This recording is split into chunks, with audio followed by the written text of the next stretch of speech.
There are 4 variations to the words tēnei, tēnā, tērā, and ene, ena, era, and wene, wena, wera. Altogether, they mean this here, that there, that over there. In the plural, those here, those there, those over there. In Tainui, you will hear all versions being used, although the most common version would be wene, wena, wera.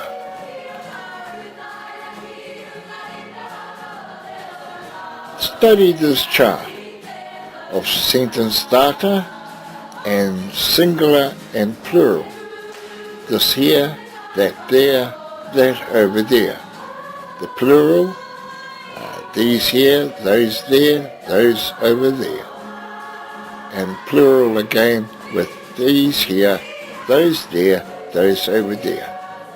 And back at the top of the chart, using the sentence starter, ko tēnei, ko tēnā, ko tērā. Ko tēneki, ko tēnaka, ko tēraka. Ko enei, ko ena, ko era. Ko eneki, ko enaka, ko eraka. Ko enei, ko ena, ko wera. Ko eneki, ko enaka, ko eraka.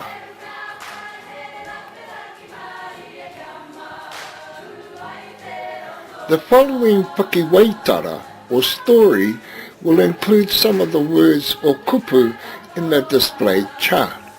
I hope to cover most of the words throughout the pakiwaitara. Nō reira, whakarongo mai.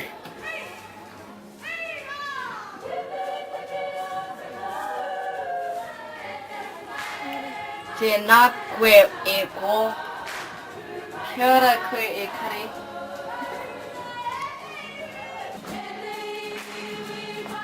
E pepe ana koe, tānui te ora.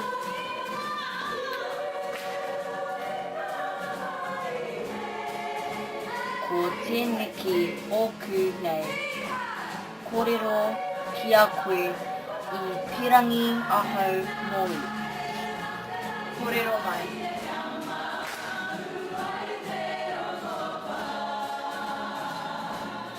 Kei ahau he taonga moru. He aha te taonga. Ko ēnei ngā puti a tāhua moru. Aue kia pāriku. Hea tāhua ēnei puti tēnā koe. He tono taku ki a koe. He aha tau tono.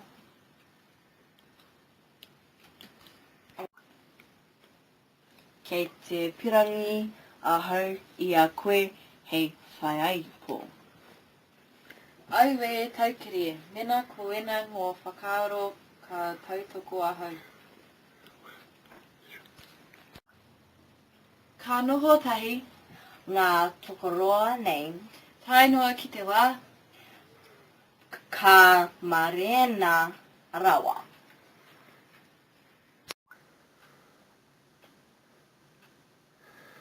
Kia aroha atu tētahi ki tētahi, te tāne me te wahine, tainoa ki te wā ka whānau tamariki. Ka tahi ka noho hei whānau e arohaina ana ki ngā tāngata katoa. Aha kwa ko wai, aha kwa nowhea. Ka rere tonu te wairua o te aroha. Ko weneki oku nei whakaaro mo tēneki wā. Tihei mauri ora. Nā te hira moana wharenui e neki kōrero.